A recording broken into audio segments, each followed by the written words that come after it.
বাংলাদেশে এবং বাংলাদেশের বাইরে পৃথিবীর বিভিন্ন প্রান্তে যেখান থেকে চ্যানেলে দেখছেন আপনাদের সকলকে সাদর আমন্ত্রণ তৃতীয় মাত্রা দেখবার জন্যে। সাম্প্রতিক নানা বিষয় নিয়ে আলোচনার জন্য আমার সঙ্গে স্টুডিওতে রয়েছেন, আমার বায় বসা আছেন বাংলাদেশ জাতীয়তাবাদী দল বিএনপির মিডিয়া সেলের প্রধান ডক্টর মওদুদ হোসেন আলমগীর পাভেল এবং আমার ডানে রয়েছেন চর্চা.com-এর সম্পাদক সোহরাব হাসান, কবি, লেখক এবং সাংবাদিক, কলামিস্ট।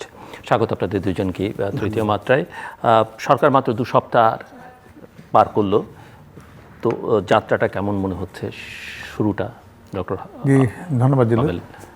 আমার মনে হয় যে মানুষের প্রত্যাশার ব্যাপারটা এই সরকার জানেন এবং তাদের প্রতিশ্রুতি এবং তার সেই প্রতিশ্রুতির প্রতি জনসমর্থন সবগুলো মিলে যেরকম ভূমিধস বিজয় তাদের জন্য যেটা ছিল প্রত্যাশিতই বলতে হবে, সেটার সাথে তাল মিলিয়ে বিশেষ করে প্রধানমন্ত্রী, মাননীয় প্রধানমন্ত্রী, তিনি তার অবস্থান থেকে যেটুকু পারফরমেন্স দিয়ে জনগণকে আশ্বস্ত করতে পারেন যে তিনি তার নির্বাচনের অঙ্গীকারের প্রতি দায়বদ্ধতা রেখে কাজ করতে চান, সেটির প্রতিফলন তিনি সম্ভবত দেখিয়েছেন।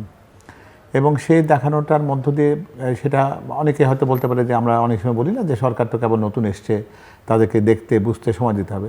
এক্ষেত্রে ব্যতিক্রম যেটা ছিল সেটা হচ্ছে যে জনাব তারেক রহমান প্রধানমন্ত্রী হতে পারেন এই সম্ভাবনাকে মাথায় রেখে কিন্তু তার প্রস্তুতিটা অনেক লম্বা ছিল। এবং সেটা আমরা যদি বিএনপির নির্বাচনী ম্যানিফেস্টোর দিকে যদি তাকাই, তাহলে দেখবো যে এটা গতানুগতিক ম্যানিফেস্টো ছিল না। এবং এটাতে কর্মপরিকল্পনা, অর্থের উৎস, এর সাথে সম্ভাব্য যে সমস্ত জটিলতা বা সমস্যাগুলো আসতে পারে সেগুলো সমাধান কী করে হবে সেই পরিকল্পনাটা সেখানে ছিল। আপনারা লক্ষ্য করবেন যে ওই যে ইশতেহার যেদিন তিনি ঘোষণা করেন আনুষ্ঠানিকভাবে, সেদিন কেন যেন মনে হচ্ছিল যে এই পুরো জিনিসটা তার জানা। যেভাবে তিনি একটা লম্বা বক্তৃতার ভেতর দিয়ে প্রত্যেকটা জিনিসকে ব্যাখ্যা করতে চাইছিলেন, যেখানে বিদেশি কূটনীতিকরা ছিল, ডিপ্লোম্যাটসরা ছিলেন, দেশের সংবাদপত্র জগতের সবাই যারা উজ্জ্বল, যারা জ্যোতিষ্ক যারা ছিলেন তারা সবাই ছিলেন। এবং সেই জায়গাতে তিনি পুরোপুরি ব্যাখ্যাটা এমনভাবে দেওয়ার চেষ্টা করেছেন যাতে এটা প্রাঞ্জল হয়, বোধগম্য হয় এবং তিনি যে এই কাজটাতে কমিটেড, এটা যে একটা পেপার নয়, এটা যে তার একটা আত্মার উৎসারিত একটা প্রত্যাশার একটা ফসল, সেটা তিনি সেভাবে কিন্তু মানুষের কাছে আনবার চেষ্টা করেছেন। এবং আনার পরপরে যে কয়টা প্রায়োরিটি ছিল, যেটাকে উনি পরবর্তী পর্যায়ে 31 দফাকে যখন তিনি তার কাজের মধ্যে এনে বলেছিলেন যে তারা 8টি অগ্রাধিকার যেটা দেশ গড়ার পরিকল্পনা বলে বলেছেন উনি। এবং প্রত্যেকটা মিটিংয়ে, প্রত্যেকটা নির্বাচনী জনসভাতেই কিন্তু তার এই কথাই বলতে গেলে পুনরুক্তি ছিল, পুনর্ব্যক্তি ছিল এবং বারবার এটা বলেছেন। ফ্যামিলি কার্ডের কথা বারবার করে বলেছেন যে ফ্যামিলি কার্ড দিতে চান তিনি নারীকে শুধুমাত্র আর্থিক সুবিধা দেওয়ার জন্য না, সম্মানিত করবার জন্য রাষ্ট্রের পক্ষ থেকে স্বীকৃতি দেয়া এবং তার নিরাপত্তা এবং তার যে একটা পরিবারে তার যে অবস্থান থেকে সুদৃঢ় করবার চেষ্টাটা আছে সেটা, এবং সেটা যে কথার কথা না সেটা প্রমাণ করার জন্য কিন্তু তিনি পাইলট প্রজেক্ট ইতিমধ্যে নিয়েছেন এবং সেটা 10 তারিখে মার্চের সেটা হয়তো আনুষ্ঠানিকভাবে সেই উদ্বোধনের জায়গাতেও যাবেন। একই রকমভাবে কৃষক কার্ড নিয়ে উনি কাজ শুরু করতে বলেছেন। খাল খননের ব্যাপারেও যে অগ্রাধিকার সেটাকে নিশ্চিত করার কথা বলা হয়েছে। শিক্ষার ক্ষেত্রেও শিক্ষা মন্ত্রণালয়কে তিনি বলেছেন যে তার যে প্রত্যাশার যে জায়গাগুলো আছে সেটা নিয়ে কর্মপরিকল্পনা তৈরি করা। উনি কিন্তু এখন আর শুধুমাত্র ক্যাবিনেট মিটিং কিন্তু ফরমাল যেটা করার, তার বাইরে কিন্তু একটা ব্যতিক্রমী ক্যাবিনেট মিটিং করছেন। অর্থাৎ তার ওই প্রোগ্রাম যে 8টি স্তম্ভের কথা উনি বলেছেন সেইটার সাথে সম্পর্কিত যে ব্যক্তিবর্গ তাদেরকে নিয়ে কিন্তু আলাদা ক্যাবিনেট মিটিং প্রতিদিনই প্রায় করছেন উনি, এবং তাদের কিন্তু সময়সীমা বেঁধে দিচ্ছেন যে আমি তোমাদের কাছ থেকে স্বল্পমেয়াদী, মধ্যমেয়াদী এবং দীর্ঘমেয়াদী পরিকল্পনা এবং কীভাবে সেটা বাস্তবায়ন হবে সেটাকে নিয়ে কথা হবে। এবং এখানে আরেকটা লক্ষণীয় জিনিস হচ্ছে যে শুধু মন্ত্রীদের নন, সেই জায়গাতে কিন্তু সংশ্লিষ্ট সচিবদের এবং প্রয়োজনে কোনো কোনো জায়গাতে বিশেষজ্ঞদেরও তিনি কিন্তু সংযুক্ত করছেন। উদ্দেশ্যটা হচ্ছে যে কথাবার্তা যা কিছু হওয়ার পরিষ্কার সামনাসামনি হয়ে যাক, এই পরে এটা নাই সেটা নাই, এই জন্য হয়নি সেজন্য হয়নি, এরকম কোনো অজুহাতের জায়গা যেন না থাকে সেটা দেখার চেষ্টা উনি করেছেন। আর একটা জিনিস যেটা আপনি যেটা বলছেন যে কেমন গেল 2টি সপ্তাহ, তার মধ্যে যেটা লক্ষণীয়, হ্যাঁ মন্ত্রিপরিষদ নিয়ে তো মানুষ কথা বলবে যে মন্ত্রিপরিষদটা মানুষের কেমন দেখতে হয়েছে। সেক্ষেত্রে দেখা যায় যে ওনার দলের যেগুলো যারা মোটামুটি ফোকাস যে সমস্ত মন্ত্রী যারা ছিলেন, যাদেরকে সবসময় আমরা দেখতাম যে দলের নীতি নির্ধারণী কথা যারা বলতেন, তাদেরকে কিন্তু মূল দায়িত্বগুলোর জায়গাতে উনি রেখেছেন। স্বরাষ্ট্র মন্ত্রণালয়কে দিয়েছেন যা এমন একজন ব্যক্তিকে যিনি বলতে গেলে যে সরকারের পরিচালনার ক্ষেত্রে তার আগের অভিজ্ঞতা, দক্ষতার জায়গা যেমনটা আছে, আবার একই সাথে জনপ্রত্যাশার যে জায়গাটা আছে যে একটা জবাবদিহিতা এবং সুশাসনের বাংলাদেশ হবে, এবং সেক্ষেত্রে প্রত্যেকটা মানুষ অধিকারটা যেন বুঝতে পারে যে বাংলাদেশটা তার নিজের দেশ এবং এখানে তার কিছু মালিকানা আছে, এটা রাজা প্রজার সম্পর্কটা নয়, সেটা প্রমাণ করার দায়িত্ব কিন্তু তার এই স্বরাষ্ট্র মন্ত্রণালয়, সেটা তিনি করবেন।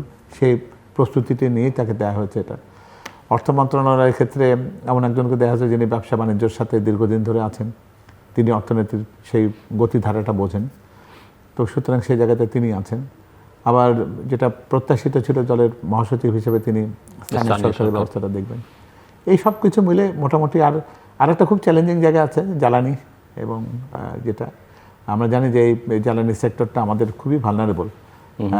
বিগত সময়ে এই সরকারের বা বিএনপি সরকারের বিরুদ্ধে অভিযোগ ছিল যে তারা জ্বালানি খাতটা প্রপারলি ম্যানেজ করেনি, যদিও সে সময় দুর্নীতির ব্যাপারগুলো নিয়ে যে কথাগুলো ছিল সেগুলো সবই অতিশয়োক্তি ছিল। আপনারা জানেন যে যেখানে বাজেটে যে পরিমাণ অর্থ নয় তার চেয়ে বেশি টাকা লুটপাট হয়েছে এমন কথা বলার চেষ্টা হয়েছে। তো এই সব কিছু মিলে পরবর্তীতে পর্যায়ে আমরা যেটা দেখেছি যে মানুষের কাছে বিদ্যুৎ হয়তো সহজলভ্য হয়েছে, কিন্তু বিদ্যুৎ নামক একটা জিনিস, অদৃশ্য জিনিস যে কত বড় একটা ফাঁকির এবং কত বড় একটা চৌর্য বৃত্তির একটা জায়গা হতে পারে সেটা কিন্তু গত 17 বছর আমরা দেখেছি। সেই ক্যাপাসিটি চার্জ কিংবা কুইক রেন্টাল এই সমস্ত নামে ইন্ডিমিউনিটি, এগুলোর মাধ্যমে যে অর্থ পাচারের যে মহোৎসবটা হয়েছে এবং এখনও আছে, কারণ চুক্তিগুলো তো বলবৎ। তো সেই চ্যালেঞ্জটা নিয়ে বিশেষ করে আপনারা তো জানেন যে সম্প্রতি গালফ হতে উত্তপ্ত হয়ে উঠেছে, আমাদের এনার্জির মূল সরবরাহ জায়গা তো ওই জায়গা। তো সেটা একটা বড় চ্যালেঞ্জ হবে। জনগণ তো নিরবিচ্ছিন্ন বিদ্যুৎ পেতে চাইবেন, যদিও বিদ্যুৎ জ্বালানি এবং ইনফ্লেশনের সঙ্গে আপনার সেখানে যাওয়ার জায়গাটা জটিল। আর তারুণ্য নির্ভর হয়েছে। আপনি তো নিজে জানেন যে অনেকেই যারা কখনো সংসদ সদস্য ছিলেন না তারাও মন্ত্রী হয়েছেন, তো তাদের পারফরমেন্স দেখাতে হবে। এবারে শুধু নাম কাওয়াস্তে মন্ত্রীর তকমাটা হয়তো খুব একটা বেশি কাজে লাগবে না, তার চেয়ে কাজে দেখাতে হবে তিনি সত্যি সত্যি মন্ত্রী, মন্ত্রণা দেওয়ার ক্ষমতা রাখেন। আমরা টেবিলের অপর প্রান্ত থেকে একটু শুনি মিস্টার সোহরাব হাসান, নতুন সরকারের যাত্রা। পাওয়ালভাইকে শুভেচ্ছা। পাওয়ালভাই তো ভেতরের মানুষ, ভেতরের কথা বললেন। আপনি বাইরে থেকে কি দেখছেন, কেমন মনে হচ্ছে? সেটাই, বাইরে থেকে হচ্ছে এই সরকারের ইতিনীতি দুটোই আছে। সরকারের যাত্রা গত 15 দিন যদি বলি, মানুষের প্রত্যাশা তো অপরিসীম। সেই প্রত্যাশার সঙ্গে পাল্লা দিয়ে সামনে এগোনো বেশ কঠিন। এতটা সমস্যাবহুল, এতটা সংকটপূর্ণ সামাজিক, অর্থনৈতিক এবং রাজনৈতিক পরিস্থিতিতে সংসদে অধিবেশন এখনও বসেনি। প্রথমত যে রাজনীতির যদি ঠিক না করা যায় তাহলে এই যে কর্মসূচি বা বিভিন্ন পরিকল্পনা এটা বাস্তবায়ন করা কঠিন হবে। রাজনীতি এটি জাতীয় সংসদে একটা বড়, মনে করি যে ক্ষমতাসীন দল বড় চ্যালেঞ্জের মধ্যে পড়বে। সরকার গঠন নিয়েও, মন্ত্রিসভা গঠন নিয়েও বেশ সমালোচনা যেমন আছে, আবার ইতিবাচক দৃষ্টিভঙ্গিও আছে। হ্যাঁ, নবীন প্রবীণের সমন্বয় হয়েছে, এটি ঠিক, কিন্তু কোথাও কোথাও বোধহয় একটু মানে কারো উপর বাড়তি বোঝা চাপিয়ে দেওয়া হয়েছে, কাউকে একটু হালকা বোঝা দেওয়া হয়েছে। এটার মধ্যে সমন্বয়টা বোধহয় একটু পুনর্বিবেচনার প্রয়োজন। কোনো কোনো ক্ষেত্রে তরুণ মন্ত্রী বা এই প্রথমবার জাতীয় সংসদের সদস্য এবং মন্ত্রী, তাকে হয়তো 3-4টি মন্ত্রণালয়ের দায়িত্ব দেওয়া হয়েছে। আবার একজন প্রবীণ মন্ত্রী, অতীতেও মন্ত্রী ছিলেন, তাকে হয়তো একটি মন্ত্রণালয় দিয়েছে, খুব ছোট মন্ত্রণালয়, আবার তার উপর আবার প্রতিমন্ত্রী আছেন। এক ধরনের ভারসাম্যহীনতা কিন্তু মন্ত্রিসভায় আছে। আচ্ছা, প্রস্তুতির কথা পাভেল ভাই বলেছেন, প্রধানমন্ত্রী এটি অনেক আগে থেকেই প্রস্তুতি নিয়েছেন, সেটা তার দলের নির্বাচনী ইস্তেহার বা তার কথাবার্তায় এটি প্রতিফলিত। কিন্তু তার টিম, দলের নেতারা সেই প্রস্তুতির সঙ্গে কতটা সংহতি রাখতে পারবেন এবং কতটা নিজেদের প্রস্তুত করতে পারবেন। এখন উন্নত দেশগুলো ক্যাপ্টেন প্রস্তুত, কিন্তু বাকিরা পুরা ক্যাপ্টেন প্রস্তুত। আবার ক্যাপ্টেন তো এরকম না, যেমন আমাদের এটাও আমরা প্রত্যাশা করি না, মানে আশা করি না যে আগে যেমন এককেন্দ্রিক সরকার ছিল, ব্যক্তিকেন্দ্রিক, তিনি যা বলবেন সেটাই হচ্ছে পুরো সরকার। আমরা যেটি সংসদীয় গণতন্ত্রে হওয়ার কথা না, কিন্তু আমাদের এখানে হয়ে আসছে। আর সেটি বিএনপি যখন ক্ষমতায় ছিল, আওয়ামী লীগ যখন ক্ষমতায় ছিল, আর এর আগে তো রাষ্ট্রপতি শাসিত পদ্ধতি। আমাদের এখানে প্রকৃতার্থে সংসদীয় পদ্ধতি চালু করতে পারিনি আমরা। সংসদীয় পদ্ধতিতে কিন্তু প্রধানমন্ত্রীর কার্যালয়ে শুধু তার মন্ত্রণালয়ের বিষয়গুলোই দেখভাল করার কথা, অন্য কোনো মন্ত্রণালয়ে তার তদারকি করার কথা না, কারণ ওখানে সংশ্লিষ্ট মন্ত্রী হচ্ছে প্রধান সিদ্ধান্ত গ্রহণকারী, এটি হওয়া উচিত। কিন্তু আমাদের দীর্ঘদিনের রাজনৈতিক সংস্কৃতি, আমি জানি না যে এখানে সরকারের যাত্রা আরম্ভই এরকম কোনো জটিলতা তৈরি হয়েছে কিনা, কিন্তু মানুষের মধ্যে, বিশেষ করে দলীয় নেতাকর্মীর মধ্যে মনে করেন প্রধানমন্ত্রীর সমস্যার সমাধান করবেন। মন্ত্রী থাকুক, প্রতিমন্ত্রী থাকুক, কিন্তু নেতাকর্মীরা কিন্তু তা মনে করেন না। এটি কিন্তু একটা বড় চ্যালেঞ্জে ফেলে দেবে দলকে। আর দ্বিতীয় হচ্ছে যে কোনো মন্ত্রী সম্পর্কে হয়তো খুব বেশি না প্রশ্ন আছে, বিতর্ক আছে। এই বিতর্কগুলো উত্তরণ ঘটানো একটা সরকারের চ্যালেঞ্জ। হ্যাঁ, প্রধানমন্ত্রী বেশ তিনটি ঘোষণা আমি মনে করি যে খুবই জনবান্ধব এবং জনগণের সাথে সংশ্লিষ্ট, জবাবদিহিতার সাথে প্রশ্ন। একটা হচ্ছে যে মন্ত্রীরা বা এমপিরা শুল্কমুক্ত গাড়ি নেবেন না, এটা দীর্ঘদিনের, প্লট নেবেন না, ফ্ল্যাট নেবেন না। তো এটি আমি মনে করি যে খুবই ইতিবাচক সিদ্ধান্ত। আর দ্বিতীয়ত হচ্ছে এই কৃষকদের 10,000 টাকা পর্যন্ত কৃষি ঋণ মওকুফ করা। আমরা দেখেছি যে লাখ লাখ কোটি টাকা যাদের, হাজার হাজার কোটি টাকা যাদের ঋণ, তারা মওকুফ করে নেয় নানা রকম, নির্বাচনের আগেও নিয়েছেন। আর দ্বিতীয় হচ্ছে যে নির্বাচনের আগে ঋণ খেলাপি এবং দ্বৈত নাগরিক সম্পর্কে যে প্রশ্নটি এসেছে, বিএনপি কিন্তু সবচেয়ে সমালোচনার মুখোমুখি হয়েছে এই দুটি বিষয়ে। আমার মনে হয় এটা পরিষ্কার করা উচিত। কেউ যদি তথ্য আড়াল করে, গোপন করে এই কাজটি করেও থাকেন, আমার মনে হয় নির্বাচনের পরেও এর প্রতিকার হওয়া উচিত এবং এটা প্রকাশ্যে। আর শুধু বিএনপি না, অন্য দলের ক্ষেত্রেও, অন্য দু একটি দলের ক্ষেত্রেও এই অভিযোগ আসছে যে দ্বৈত নাগরিকরা নির্বাচন করেছেন, আর সেটি হওয়া উচিত নয়। আর দ্বিতীয় হচ্ছে যে দ্বৈত নাগরিক, আগে তো উপদেষ্টা ছিলেন, এখন যদি দ্বৈত নাগরিক মন্ত্রী হয়ে যান, আর সেই প্রশ্নও তো আসবে।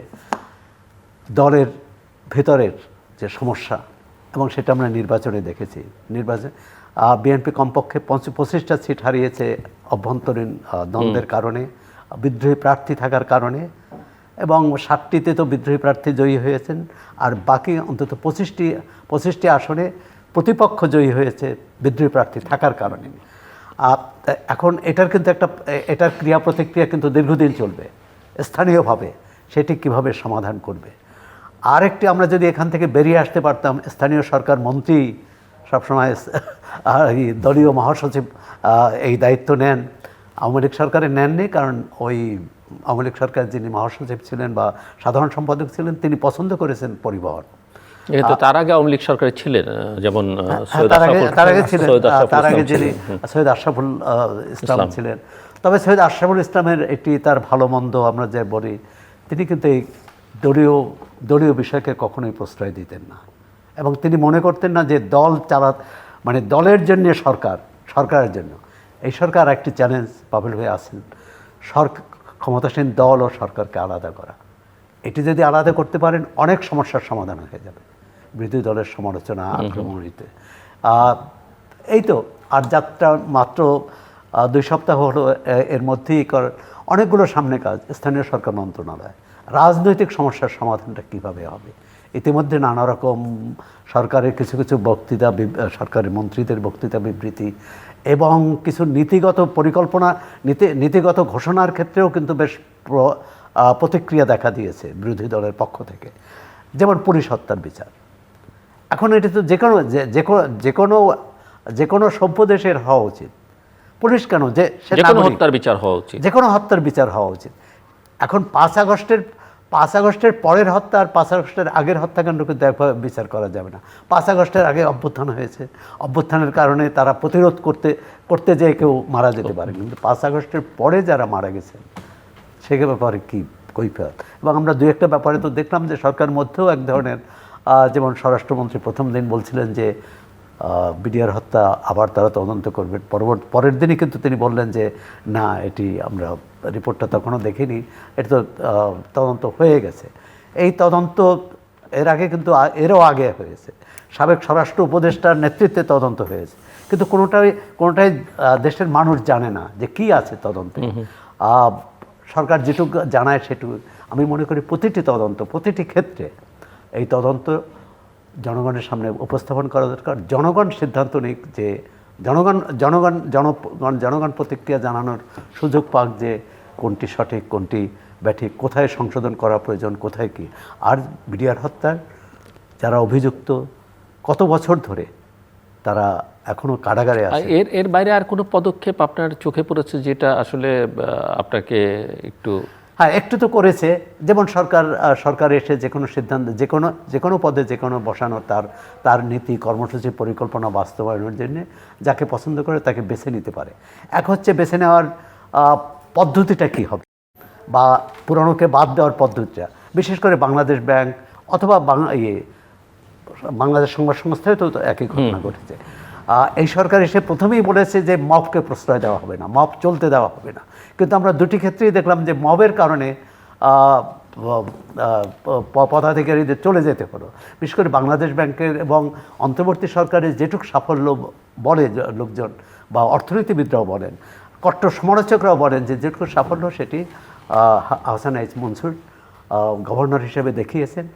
এবং এখন তিনি 16 মাসে কেন পাচার হওয়া হাজার হাজার কোটি টাকা ফেরত আনতে পারেনি, এটি তো আর তার একার দায়িত্ব না, এটি সামগ্রিক টিমের দায়িত্ব বা সরকারের দায়িত্ব।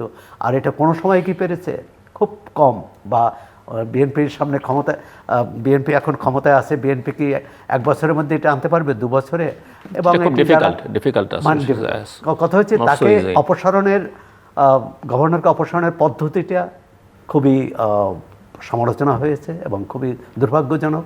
আর হচ্ছে যাকে বসিয়েছেন, হতে পারে যে বিএনপি মনে করছে তাকে দিয়ে হবে, কিন্তু এটা নিয়েও সমালোচনা আছে। বাংলাদেশ ব্যাংকের গভর্নর বা এই ধরনের পদে কোনো রকম রাজনৈতিক সংশ্লিষ্টতা আছে, কোনো রকম দলীয় সংশ্লিষ্টতা আছে, অথবা ব্যবসায়িক সংশ্লিষ্টতা আছে, সেটা কিন্তু এক ধরনের প্রশ্ন তৈরি করে। প্রথমত হচ্ছে যে অর্থমন্ত্রী নিজেও ব্যবসার সাথে জড়িত, বাংলাদেশ ব্যাংকের গভর্নরও ব্যবসার সঙ্গে জড়িত। তখন অন্য শ্রেণী পেশার মানুষের মধ্যে একটা শঙ্কা জাগে, এই সরকারটি শুধু ব্যবসায়ীদের। ডক্টর পাভেল।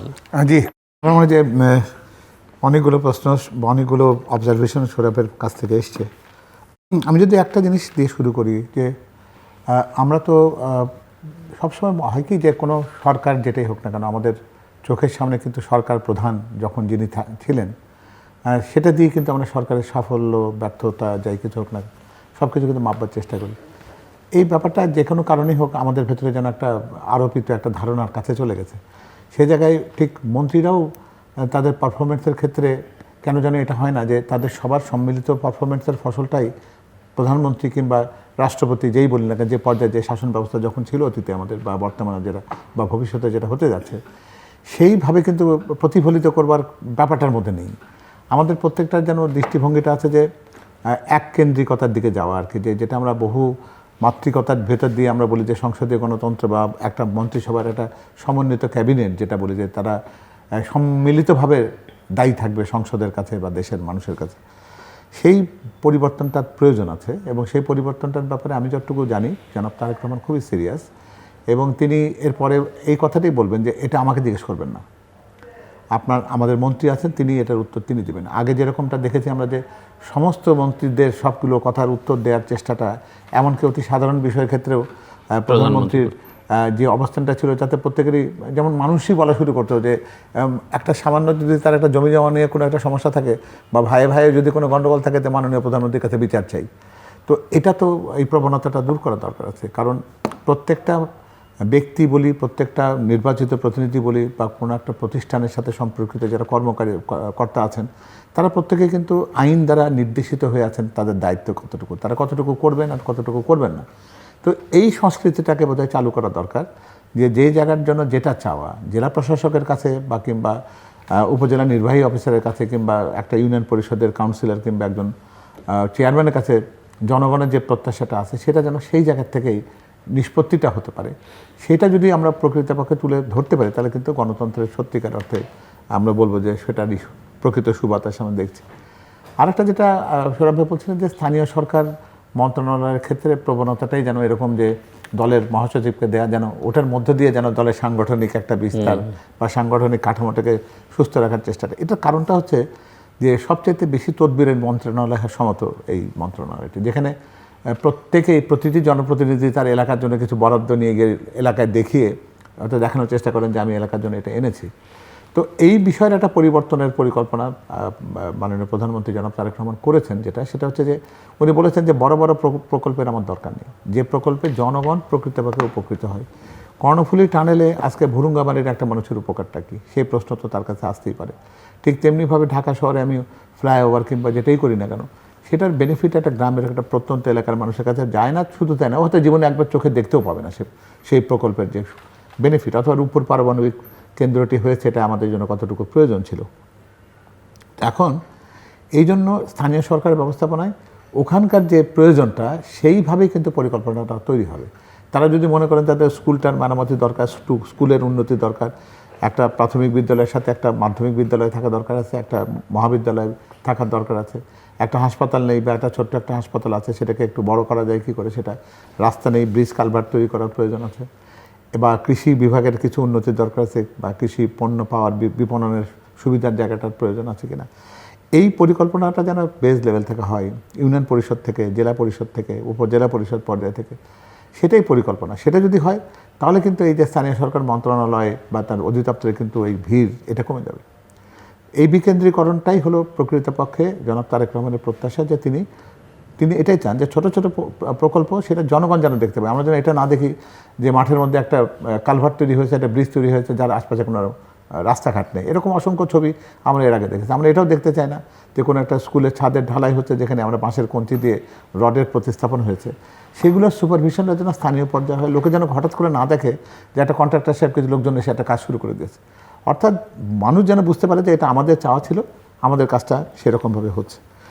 আরও কতগুলো ব্যাপার আছে যে কথাটা আসলো আর কি, যেটা যে কৃষি ঋণ মওকুফের যে সিদ্ধান্তটি, এটি কিন্তু একটা চিন্তা ফসল হিসেবে এসছে। কারণ যেটা একটা কৃষকের জন্য ফার্মার্স কার্ডের যে পরিকল্পনা আছে, ফ্যামিলি কার্ডের পাশাপাশি যেটা আরেকটা কৃষকদের জন্য দেওয়ার, সেখানে কিন্তু পরিপূর্ণ ধারণাটাই ছিল যে কৃষক বান্ধব একটা পরিকল্পনা সেটা হবে। তো একজন কৃষক যদি ঋণের বোঝা নিয়ে যদি যাত্রা শুরু করে, যেখানে আপনি বলছিলেন খুব বেশি যে লক্ষ কোটি টাকার ঋণের দিকে কেউ তাকায় না, ওর কয়টা টাকার জন্য সার্টিফিকেট কেস হয়, তো এই ব্যাপারগুলোর থেকে বেরিয়ে এসে উনি প্রথমেই একটা স্বস্তি দিয়েছেন যে তুমি অন্তত ঋণ মুক্ত একজন কৃষক, এখন তুমি আমার উৎপাদনের কাজে তুমি হাত বাড়াও, তোমাকে একটা কৃষি পণ্যের যা কিছু প্রয়োজন, তোমার সেই সার, বীজ, কীটনাশক আর সেচের পয়সা সেটা রাষ্ট্র দেবে, বাকি দুটো কৃষি ফসল তুমি আরও বেশি উৎসাহের সাথে আরও বেশি উদ্যমী হয়ে তৈরি করো, যাতে আমার ওই ঘাটতিটা পুষিয়ে যায়। সেটা সেই চিন্তার জায়গাতে আছে। আরও কয়েকটা জিনিস ছিল, যেটা গাড়ি এবং প্লট অনেকে নির্বাচনের বা নির্বাচনী ম্যানিফেস্টোর মধ্যে ঢুকিয়েছেন, বিএনপি কিন্তু এই রাস্তায় হাঁটেনি। তার কারণ এটা জনগণকে জানানোর চাইতে গুরুত্বপূর্ণ হচ্ছে যারা এটা নেওয়ার ব্যাপারে আগ্রহী তাদের কাছ থেকে সেই কমিটমেন্টটা নেওয়া। উনি কিন্তু খুব চতুরতার সাথে কাজটি করেছেন, অর্থাৎ যাদের শপথের পরে বলেছেন আমার দুটো চাওয়া আছে আপনাদের কাছে, আপনাদের চাওয়া পূরণ করে, আপনাদের তো সংসদ সদস্য হওয়ার মনোনয়ন আমরা দিয়েছি, আপনারা হয়ে এসেছেন, আমার চাওয়া আছে, প্রথম কথা হচ্ছে যে এটা নেওয়া যাবে না, আমার গাড়ি কেউ নেবেন না, বলেন সবাই হাত তুলে রাজি আছেন, প্লট কেউ চাইবেন না, ফলে এই নিয়ে আর কোনো আলোচনার সুযোগটা উনি কোথাও রাখেননি। আমার মনে হয় এটা স্মার্টনেস, একেবারে নির্বাচনের প্রচারের অস্ত্র হিসেবে ব্যবহার করার চাইতে প্রায়োগিক দিক দিয়ে যারা সত্যিকার অর্থে নিতে পারতেন তাদেরকে দিয়ে বলিয়ে নেওয়া যে তারা এটা নিতে চান না, তখন তার কারণ কোনো কথা বলার সুযোগ থাকবে না। আর যেটা ছিল সেটা হচ্ছে যে বাংলাদেশ ব্যাংক নিয়ে আমরা হয়তো বলতে পারি যে একেবারে নির্মোহ ধারণা গত 18 মাসে পেয়েছি কিনা, এটা হয়তো একটু প্রশ্নবিদ্ধ হতে পারে অনেকগুলো জায়গা দিয়ে। সেটা হচ্ছে যে আমরা সত্যিকার অর্থে আমাদের যে মুদ্রানীতি যেটা ছিল, সেই মুদ্রানীতিটা খুব সংকোচনবাদী মুদ্রানীতি ছিল কিনা, এটা একটু দেখবার ব্যাপার আছে। কারণ আমরা বলছি যে আমাদের রিজার্ভ বেড়েছে, এই রিজার্ভ বাড়াটার বিপরীতে যদি এরকম হয়, আমি তো আমার দেশে কোনো শিল্প স্থাপন করিনি, আমি কোনো মানুষের জন্য কর্মসংস্থানের ব্যবস্থা করিনি, আর না করে আমি শুধুমাত্র কিছু খাদ্য সংরক্ষণ করেছি এটার জন্য যে যাতে মানুষের ভিতরে বিরূপ প্রতিক্রিয়া হয় না, সেক্ষেত্রে আমি রিজার্ভটা বাড়িয়েছি। অর্থাৎ আমি খরচ করলাম না, কোনো উৎপাদন খাতে গেলাম না, আমি কোনো মিল কারখানা করলাম না, কর্মসংস্থানের ব্যবস্থা করলাম না, আমি শুধুমাত্র ফিগার দেখাবার জন্য কিছুটা আমি দেখালাম যে আমার রিজার্ভের উন্নতি হচ্ছে। আরেকটা যেটা সেটা হচ্ছে যে আরেকটা বলা হয় যে ইসলামী ব্যাংকগুলোর মার্জিং একীভূত করার যে কাজটি হয়েছে, সেটার ভিতরে একটা অসৎ উদ্দেশ্য ছিল বলে ধারণা করা হয়। অনেকে বলেছেন সেটা যে এটা বিশেষ একটি রাজনৈতিক দলকে সুবিধা দেওয়ার জন্য বা অর্থ প্রাপ্তিটাকে সহজ করে দেওয়ার জন্য।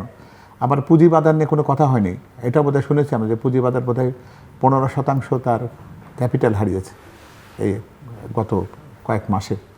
তো সুতরাং যেখানে পুঁজিবাজারে 5% ক্যাপিটাল হারানোটাকেই ধরে নেওয়া হয় যে একটা বিপর্যয়। আমরা এর আগে আমরা বিভিন্ন সময় বলেছি আমরা যে পুঁজি শেয়ার মার্কেট কেলেঙ্কারি, অথচ এই পুঁজিবাজারে এত বড় একটা অর্থ হারিয়ে ফেললো এবং সেই যেগুলো যারা উদ্যোক্তা শেয়ার হোল্ডার যারা ছিলেন তাদেরকে কোনো কোনো ক্ষেত্রে বাধ্য করা হয়েছে তাদের শেয়ার বিক্রি করে দেওয়ার জন্য, এই কথা বলে যে এই মুদ্রা বাজার বা পুঁজিবাজারের অবস্থা ভালো না। পরবর্তী পর্যায়ে এই শেয়ারগুলো কোথায় গেছে সেটাও কিন্তু তার ডেস্টিনেশন কেউ জানে না। তো এই একটা অস্বচ্ছতার জায়গা আছে, এটারও একটা ফয়সালা এটা বোধহয় হওয়া দরকার ছিল। কারণ আমরা তো তার কাছ থেকে শুনেছি যে উনি খুব নির্মমভাবে কাজ করছেন, বাংলাদেশ ব্যাংকে সুগঠিত করতে চাইছেন। তো সেই প্রশ্নটা কিন্তু হয়তো বিচারের মধ্যে আনলে হয়তো আমরা দুই পক্ষকে ইতিবাচক নেতিবাচক দুটো দিয়ে এক কথাতে শুধুমাত্র ইতিবাচক দিকটা তুলে ধরার পাশাপাশি যে প্রত্যাশাটা যেটা ছিল সেগুলো পূরণটা হয়েছে কিনা এটাও কিন্তু দেখার দরকার আছে। আরেকটা যেটা হলো, যেটা আমরা বলছি যে যিনি ব্যবসায়ী ছিলেন তাকে অর্থমন্ত্রী করা হয়েছে, এটা তো ভেবেচিন্তেই করেছেন উনি।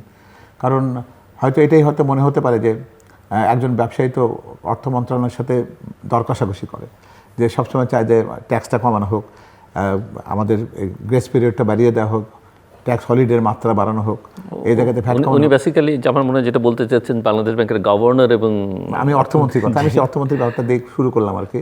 তো এই ক্ষেত্রে হয়তো এটা প্রশ্ন হবে যে আগে তো উনি এটাই করেছেন, বাণিজ্য মন্ত্রী হিসেবে উনি অর্থমন্ত্রীকে বলেছেন যে ভাই কমান এগুলো, এত ট্যাক্স নেওয়া যাবে না, আপনি এটাতে ট্যারিফ কমান, সামনে রোজা আসছে আপনি ছোলা খেজুরের ট্যাক্স কমিয়ে দেন, বাজারে পেঁয়াজ নেই আপনি ইম্পোর্টের ব্যবস্থা করে দেন, এগুলো কথা উনি বলেছেন। সেই জায়গাতে ওনাকে এখন হয়তো জনগণের উপরে হয়তো বলতে হবে যে ভাই আমরা যদি উন্নয়নের দিকে যেতে চাই তাহলে আমাকে কিন্তু কিছু ট্যাক্স দিতে হবে এখানে, বলেছেন হ্যাঁ এই কথাতে যেতে হচ্ছে।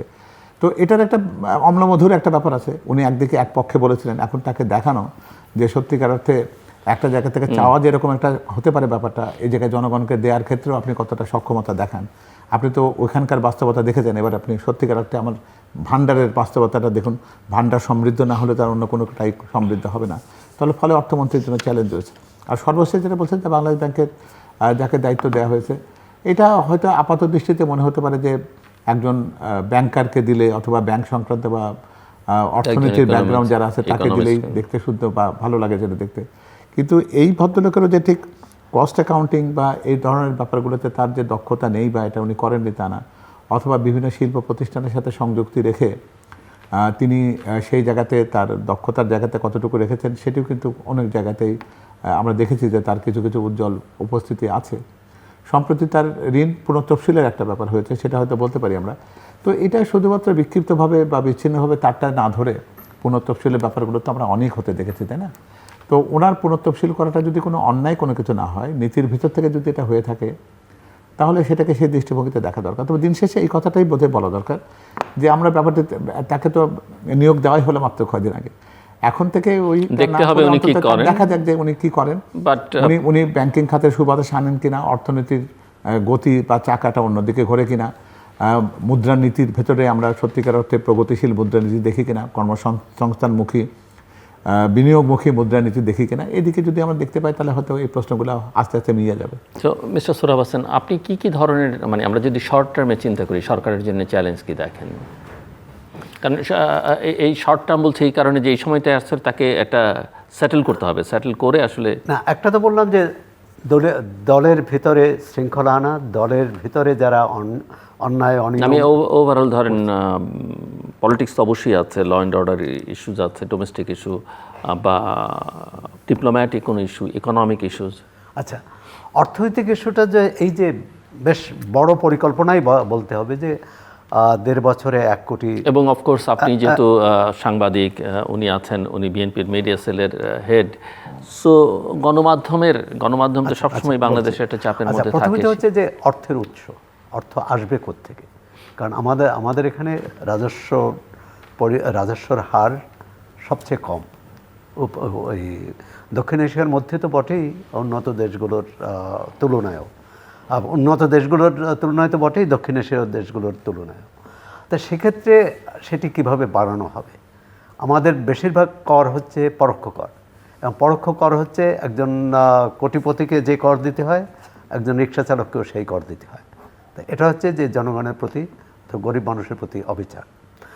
আর একটা দীর্ঘমেয়াদে একটা বলা হয় যে ফ্যামিলি কার্ড, এটি কতদিন, এটি খুব জনপ্রিয় কর্মসূচি, কিন্তু এটা কতটা মানুষকে এগিয়ে নিতে পারবে? এটি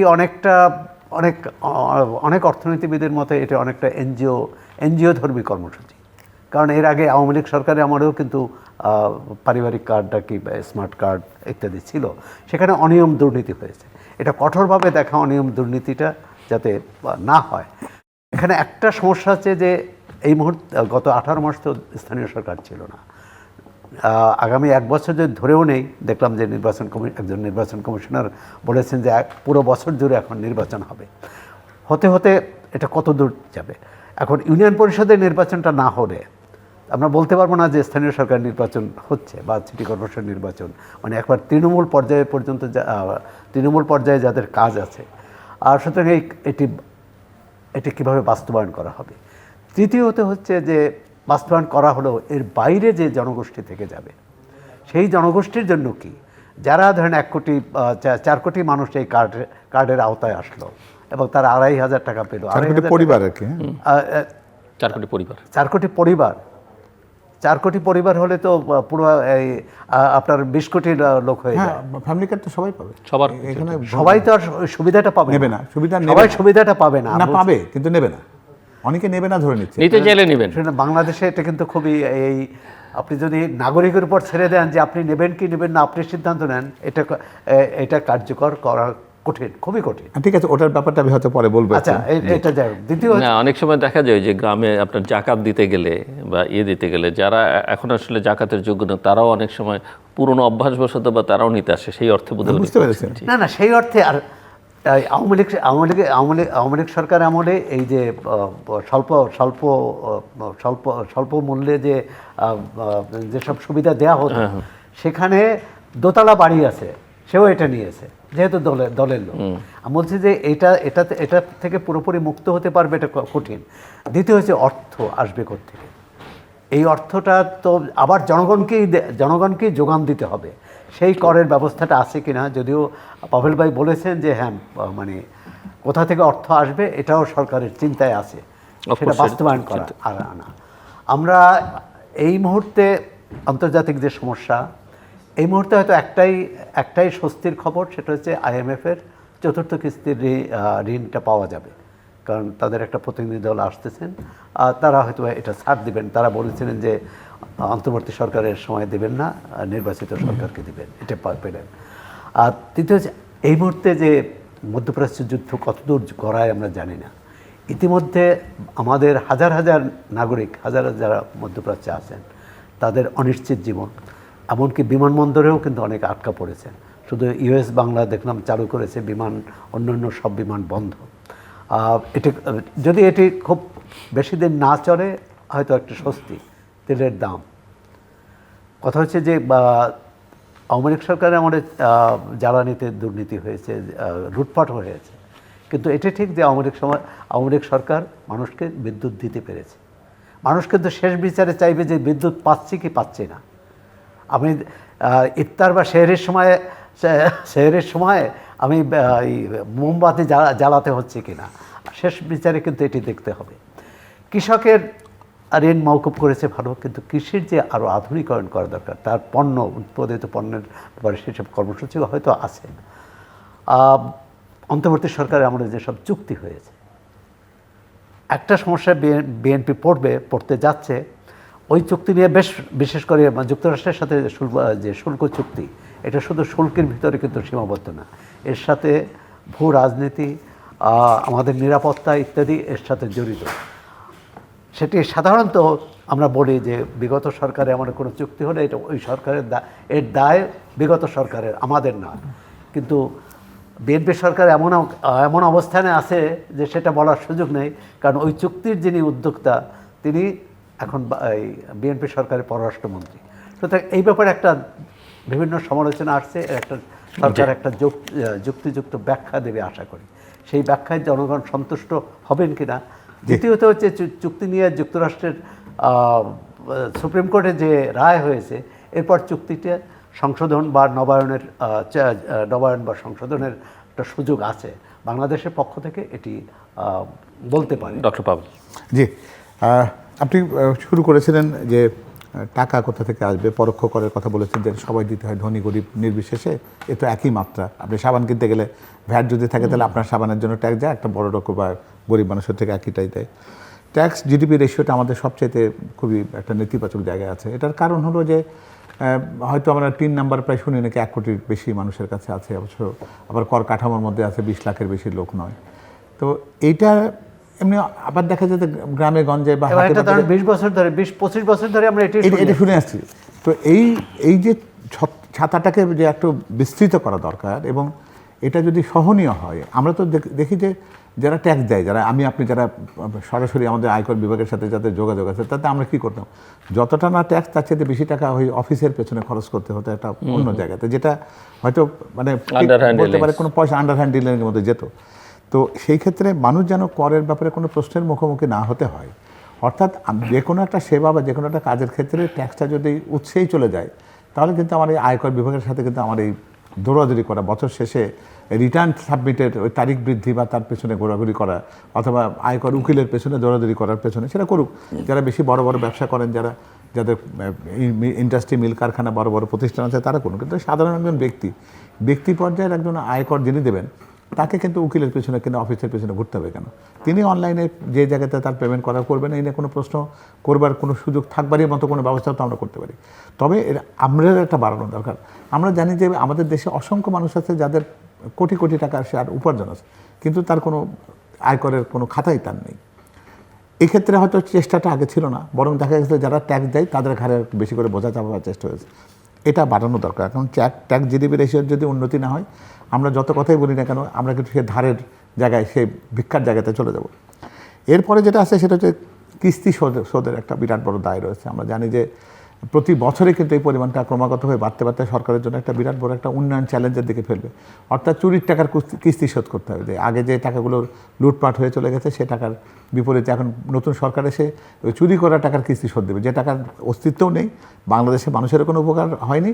কিছু লোকজন এই টাকা চুরি করে নিয়ে চলে গেছে আগের সরকারে যারা ছিল, আর নতুন সরকার এসে জনগণের কাছে পয়সা নিয়ে এই চুরির টাকার কিস্তি শোধ করবে। আর যেটা আপনি বলছিলেন যে ফ্যামিলি কার্ডের টাকাটা কোথা থেকে আসবে, আসলে আমরা জানি যে সামাজিক সুরক্ষা বলয়ের যে প্রায় 1,20,000 কোটি টাকার মতন বিভিন্ন প্রকল্পের যে ব্যয়টা হয়, যে জায়গাতে দেখা গেছে যে প্রাথমিক পর্যায়ে এই ফ্যামিলি কার্ডের জন্য মাত্র 18,000 কোটি টাকার প্রয়োজন আছে, এবং সেটা ওই সামাজিক সুরক্ষা বলয়ের অনেকগুলো প্রকল্প আছে, এটা ওভারল্যাপিং। যেটা আপনিও বলছিলেন যে একই ব্যক্তি 4টা-5টা কার্ড পেয়েছে, যারা বাড়িতে যার দালান কোঠা আছে সেই লোকটি হয়তো দেখা যাচ্ছে যে এক দুস্থ ভাতা নিয়ে যাচ্ছে। সেই ব্যাপারগুলো চলে যাওয়ার জন্য এই ফ্যামিলি কার্ডের ব্যাপারে কিন্তু সিলেকশন ক্রাইটেরিয়া কিন্তু খুবই চমৎকার।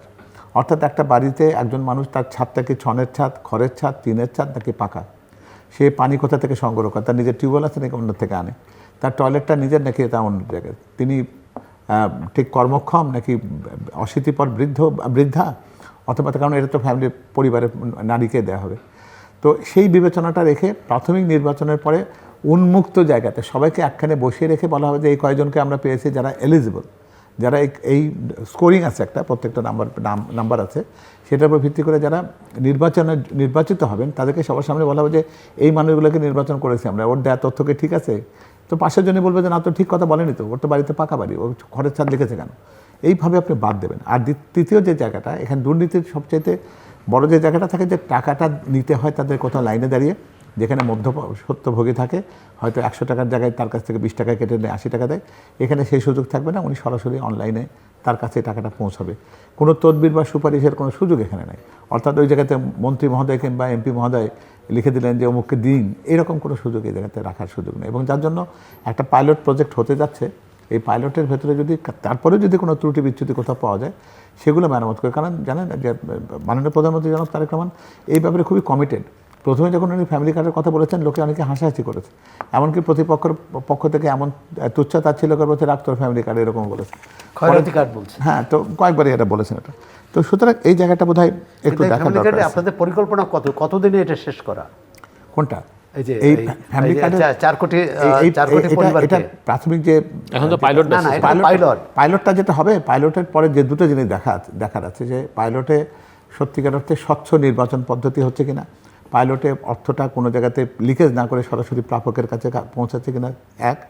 আর তৃতীয়টা হচ্ছে এটা তাকে যে উদ্দেশ্যে করা, প্রোটেকশনটা তার হচ্ছে কিনা, নট দ্যাট যে আর্থিক সুবিধা, বরং একটা বাড়িতে একটা বিধবা মা আছে, তার সন্তানের পরিবারে সে নিরাপদ কিনা, সেটা দেখার জন্য এই কার্ডটা তার জন্য একটা রক্ষা কবচ। অর্থাৎ সে যদি ওখান থেকে কোথাও তাকে কেউ বিতরণও করবার আগে ভাববে যে উনি তো কার্ডের অধিকারী, অন্তত দিন শেষে এটা তো তার কাছে এই টাকাটা পৌঁছবে। পরবর্তী পর্যায়ে যেটা হবে, এটা কিন্তু আর শুধুমাত্র টাকায় থাকবে না, এটাকে খাদ্যপণ্যে রূপান্তরণ করা হবে। আপনি যেটা বলছেন যে সবাই নেবে না, সময়সীমা এরকম করে নির্ধারণ করা হয়নি। প্রাথমিকভাবে যেটা আছে, যারা অতি মানে এটা হিসাব করা আছে একটা আর কি, যে যাদের স্কোরিংয়ে যারা সবচেয়ে নিম্ন পর্যায়ে যারা থাকবে তারা আগে পাবেন, তারপরে মধ্য পর্যায়ে যারা আছেন তারা, আর সচ্ছল যারা আছেন তারা পাবেন সবার শেষে। কিন্তু পাভেল ভাই, তো আমাদের বিশ্বব্যাংকের হিসাব অনুযায়ী আমাদের তো 3.5 কোটি মানুষ দারিদ্র্য সীমার নিচে বাস করে। আপনি তাকে তো দিবেন, এখন তাকে যদি আপনি 1 বছর পর দেন, তাহলে 1 বছরকে এটা একটা জিনিস হলো কি, শুধুমাত্র নিবন্ধনের জন্য যেটুকু সময় লাগে, কারণ নিবন্ধন প্রক্রিয়াটা তো জটিল ছিল, কারণ নিবন্ধনটা আমরা সময়সীমাটা নির্ধারণ করা উচিত যে আমরা 6 মাসের মধ্যে এটা ঠিক এই মুহূর্তে আপনাকে বলতে পারবো না, কারণ পাইলটটা হয়ে যাওয়ার পরপরই হয়তো এটা বলা সম্ভব হবে। কারণ যদি নিবন্ধন প্রক্রিয়াটা হয়ে যায়, আমরা একটা ধারণা পাবো, সামনে তো বাজেট আছে, বাজেটের সময় বাজেটে ওই বরাদ্দটা রাখা হবে, এবং সম্ভবত এটা পরিকল্পনাটা এরকমই আছে, এটা 3 থেকে 6 মাসের মধ্যে আপনি দৃশ্যমান দেখতে পাবেন। কারণ মানুষের তো প্রত্যাশা আছে, সবাই তো চায় এটা। তারা আমরা একটু শেষের দিকে 2 মিনিট সময় আপনার জন্য ক্লোজ করবার জন্য ক্লোজিং রিমার্কস। একটা কঠিন সময়ে সরকার দায়িত্ব নিয়েছে। আমরা ধরে নিয়েছিলাম যে জুলাই অভ্যুত্থানের মধ্য দিয়ে একটা পর্বের শেষ হয়েছে, অর্থাৎ লুটপাট, দুর্নীতি, অনিয়ম, অনাচার, নিপীড়ন, কিন্তু দেখলাম যে সেটা শেষ হয়নি। অন্তর্বর্তী সরকারও তার অনেকগুলো অপছায়া সেটা বহন করেছে, যা এখন সংবাদ মাধ্যমে বেরোচ্ছে, হয়তো এরপরে আরও বের হবে। তো সুতরাং একটা কঠিন সময় কিন্তু বিএনপি দায়িত্ব নিয়েছে। বিএনপির মন্ত্রিসভা তারা কতটা প্রস্তুত? মন্ত্রিসভা মানে আমি বলছি প্রতিটি ব্যক্তি, কারণ আপনি জানেন যে উন্নত গণতান্ত্রিক দেশগুলোকে একবার তৃণমূল থেকে তৈরি করা হয়, যে কে কোন বিষয়ে কথা বলবেন, কে কোন বিষয়ে নিজেকে প্রস্তুত নিজের দক্ষতা তৈরি করবেন। আমাদের এখানে শুধু বিএনপি না, অতীতে তো ছিলই না, এই মন্ত্রিসভায় কতজন আছে যে নিজেকে ওই সংশ্লিষ্ট বিষয়, যিনি যে বিষয়ের দায়িত্ব নিয়েছেন সেই বিষয়ে তার দক্ষতা, তার আগ্রহ, তার অভিনিবেশ আছে। এটি আমার মনে হয় যে পর্যালোচনা করার প্রয়োজন। কারণ আমরা যদি আমরা বাংলাদেশ ব্যাংকের গভর্নরের কথা বলছেন, বাংলাদেশ ব্যাংকের গভর্নর যদি আমরা সাইফুর রহমানের মতো লোক থাকতো, তাহলে তো আমরা কিন্তু এই অন্য অর্থমন্ত্রী খুঁজতাম না, এমনকি শাহ এস.এম. কিবরিয়ার মতো লোক থাকতো। এই লোকগুলো নেই, কিন্তু এটা বাস্তবতা হচ্ছে যে আমাদের এখানে নেই। মন্ত্রীও 2-1জন ভালো করেছে, কিন্তু আমরা গত আওয়ামী লীগ সরকারে আমাদের শেষ দিকে যে পররাষ্ট্রমন্ত্রী এবং অর্থমন্ত্রী দেখলাম, যে তারা তো একেবারেই নিষ্ক্রিয় ছিল, এবং সেখানে ছিল যে সবই প্রধানমন্ত্রী করেছেন। তো আপনিও বলছেন যে নতুন মন্ত্রিসভা, বিএনপি মন্ত্রিসভায় সেটা হবে না, যার যার দায়িত্ব তিনি পালন করতে তিনি সক্ষম কিনা।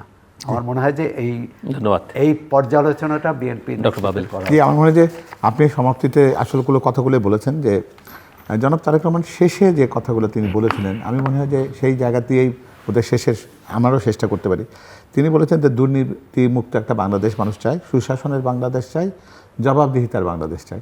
এই 3টে জিনিসের কাছে যদি আমরা থাকতে পারি না, তাহলে দেখবেন যে কষ্টগুলো কিন্তু মানুষ মেনে নেবে। যদি আপনি পরিবারের প্রধান হিসেবে আপনি বোঝেন যে দেখো বাবা, সবাইকে ডেকে বলেন যে আমার উপার্জনটা তো কমে গেছে, সবাইকে একটু কষ্ট করতে হবে, তখন কেউ কি বলে যে না তা হবে না, গত বছর যা ছিল এবছর তার চেয়ে বেশি দিতে হবে। তো সুতরাং আমরা যদি দেশটাকে একটা পরিবারের দৃষ্টিভঙ্গিতে দেখি, যেটা জনাব তারেক রহমান খুব বেশি করে দেখাতে চান, যে উনি একটা দেশের 8-10টা মানুষের মতন সাধারণ মানুষ হয়ে শুধুমাত্র তাদের প্রধানমন্ত্রী উনি হয়েছেন, কিন্তু তিনি তাদেরকে বিচ্ছিন্ন হননি। তো পুরো একটা বৃহৎ পরিবারের সবার কাছে উনি এটা বলবেন যে আমার আয় এতটুকু, আমার এই ব্যয় করার পরিকল্পনা এতটুকু, আমার সাথে আমরা পুরো দেশবাসী আমরা যেন সবাই থাকি তার সাথে, এবং সেটা করতে যদি আমরা পারি, তাহলে কিন্তু এই সফলতা কিন্তু আমাদের কাছে খুব বেশি অধারা হয়ে থাকবে না, এটা আমার বিশ্বাস। আর শেষ কথাটা এটাই বলা দরকার, সেটা হচ্ছে মানুষকে যারা পরিবর্তনের প্রত্যাশা নিয়ে কিন্তু এই সরকারকে এনেছে, অনেক রক্ত এর পেছনে আছে, অনেক ত্যাগ আছে মানুষের, সেটার প্রতি বিশ্বাসঘাতকতা করার সুযোগ কারণেই, সেটা দায়